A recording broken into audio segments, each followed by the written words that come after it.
जैसे कि उम्मीद थी, यूसीसी यानी कि यूनिफॉर्म सिविल कोड पर सियासत तेज हो चली है। हालांकि सरकार का एजेंडा क्लियर है। खबर तो यह है कि अगले संसद सत्र में ही बिल लाने की तैयारी है, लेकिन 2024 चुनाव को लेकर यूसीसी विपक्ष के लिए धर्म संकट बन गया है। इसलिए गोल गोल बातें हो रही हैं। यूनिफॉर्म सिविल कोड के नाम पर ऐसे लोगों को भड़काने का काम हो रहा है।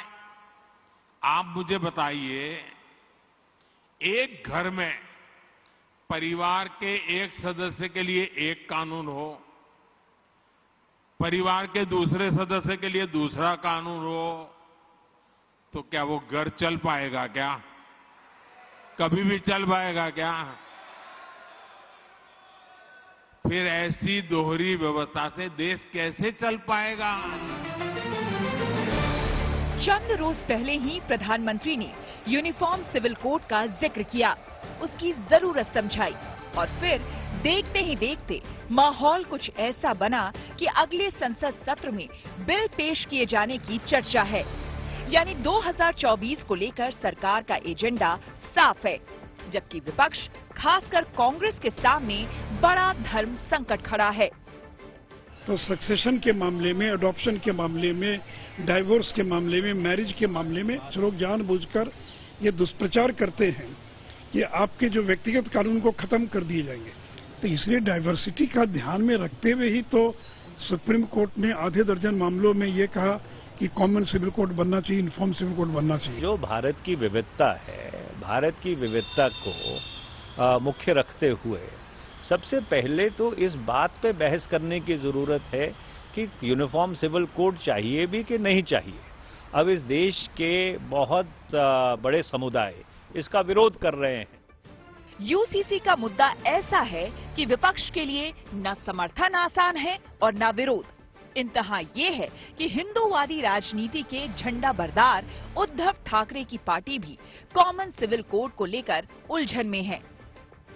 यूसीसी का मुद्दा लाया है।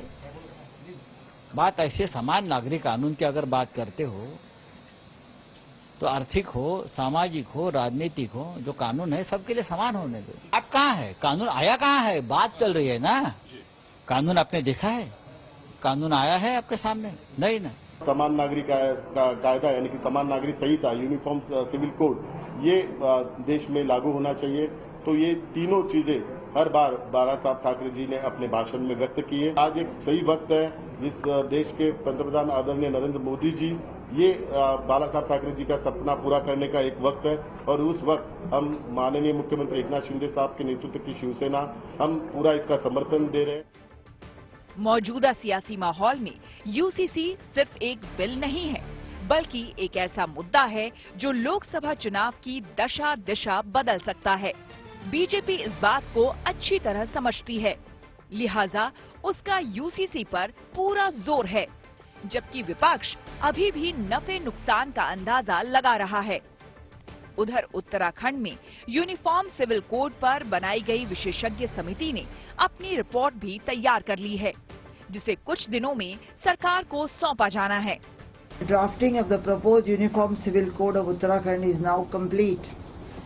The report of the expert committee, along with the draft code, would soon be printed and submitted to the government of Uttarakhand.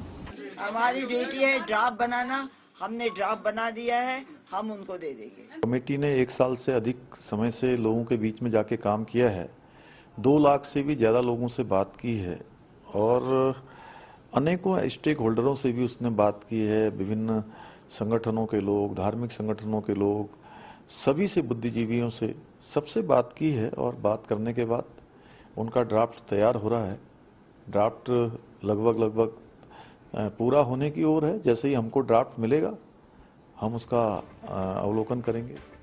Uttarakhand की मिसाल देते हुए केंद्र सरकार भी यूनिफॉर्म सिविल कोड को लेकर सियासी समर्थन जुटाने की कोशिश करेगी।